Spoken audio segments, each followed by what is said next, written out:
Sorry, I talk a lot of slang because you know I'm So from do I, Brampton. man. All right, man. Have So a yeah, good night. just You're going home? All right, see. all right. So just state your name, state what are you doing, all that. Okay, so yeah, so this is Richard Adokesi, you know, and right now, sorry, let's start that. Okay, go ahead. All right, go.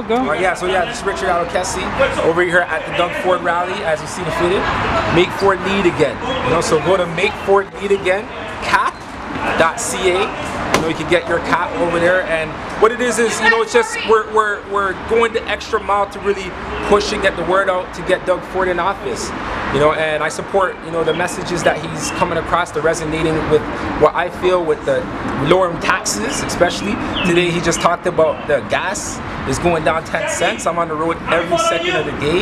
You know, the education with the kids, with the math, learning math, that's the most important. So, you know, everything he's pointed out, you can tell he's actually listening to people and implementing them, right? So, you know, I support what he's doing. That's why I'm here. I made sure I came. This is my community. I'm in Brampton, you know, and you know, this is my way of campaigning. You know, I have these hats. So want you to get the hat, go, you know, purchase hats, $40, and Make Ford Lead Again cap. So Make Ford Lead Again, that's pretty much like a bulk-up of like Make America Great Again. Exactly. Are you a Donald Trump supporter? No, it's not that Donald Trump, but that's the thing. People are trying to compare Doug Ford to Trump, right? Yeah. So now I'm flipping it. And I'm saying Make Ford Lead Again because Rob Ford, you know, rest in peace, best Toronto mayor. Yeah. You know, and why do you think he was a good Toronto mayor? He was, first and foremost, he was in the communities. And when I'm talking about community, I'm talking about the urban communities. Rob Ford was always, even have the video, he's speaking patois and stuff like that. You know? He's really in the communities, right? And you know, that's why he actually was reaching out and touching those communities, and that matters, you know. You know, I know, like, generally I'm liberal, you know, and I've been voting liberal. I voted Kathleen Wynne last time in. Okay. Right? I voted Justin Trudeau. I like what Justin Trudeau is doing with the legalization of cannabis. You know, I think that's a good move. And you know, I adhere him for actually making that step and doing that, right? So federally, I'm good with liberal, but provincially here in Ontario, you know, Kathleen, she seems like she's just implementing things without even talking to anybody. Yeah. And the slogan that Doug Ford has right now, for the people, that's what we need. We need someone to actually listen to the people that are living in communities, seeing what's going on and implementing that, you know, and I see that's what Doug Ford's doing. Yeah. So I'm going all out, you know, until election, I'm here to support him. Yeah. So you said that Doug Ford was mostly for like the urban community. So like, I know that he was really close with like Etobicoke, Rexdale, especially the areas. Ford Nation. That's the area. Lots of young people who they were living in those like, you know, developing communities. Exactly. They were going to, I think, what's it called? I think it was St. Basil's. I'm not entirely sure. It was just very schools that they needed like lots of equipment, lots of stuff. He was really for that stuff. Why do you think? Why do you think he was more for like those kids who, you know, I'm not saying statistically, but pretty much maybe they just didn't grow up with a father, or you know what I'm saying, like that type of area where there might be lots of gangs and crime. I think Rob Ford, he was actually really in the communities, and I know he was actually in. That's why he was always funding, you know, all those schools. The football equipment, I remember the program. I remember that. Because he's actually there. You know, like if you're not there, you don't know what's going on, right? But he's actually in these communities, so he knows what's going on, right? And you know, and that's the family. It's brought out to the family because they have their Ford Fest. You know, and the whole family comes by and everyone gets to meet the family. So I know Doug Ford at least has that touch.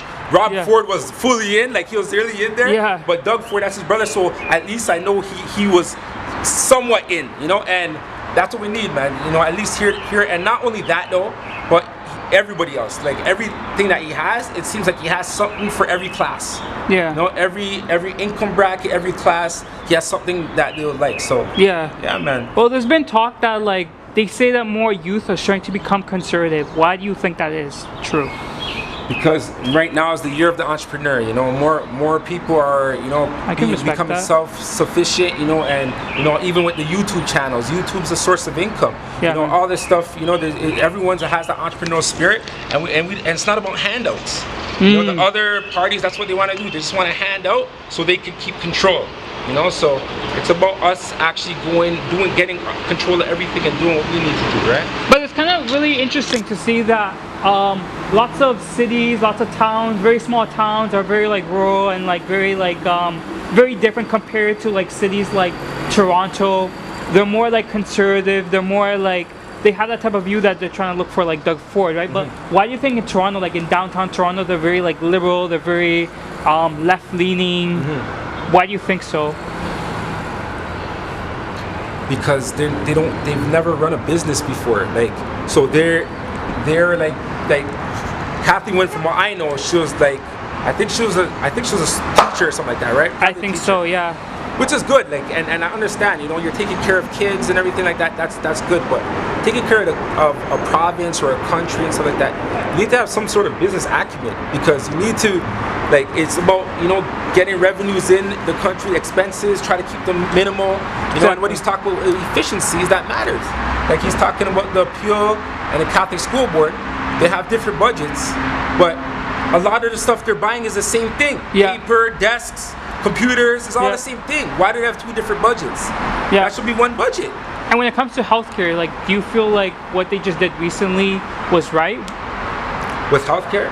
Yeah. What do you like, I think it was like you were allowed to get OHIP before 25, I believe. Like it passed in January 1st. It was something around that. Yeah, the OHIP's always been available for healthcare. You're talking about dental care, probably. No, I think it was like healthcare. Healthcare's always been available. It's something. No. I think it wasn't. No, it wasn't healthcare. It was actually prescription. Prescription drugs. Who uses prescription drugs? Like, you know, like right now, even you see there's a lot more natural health places coming out. No one really uses prescription drugs. Plus, you got weed. Pardon? Plus, you got weed. Exactly. No trees. That's not prescription though. That grows from the ground. That's herbs. Yeah. You know?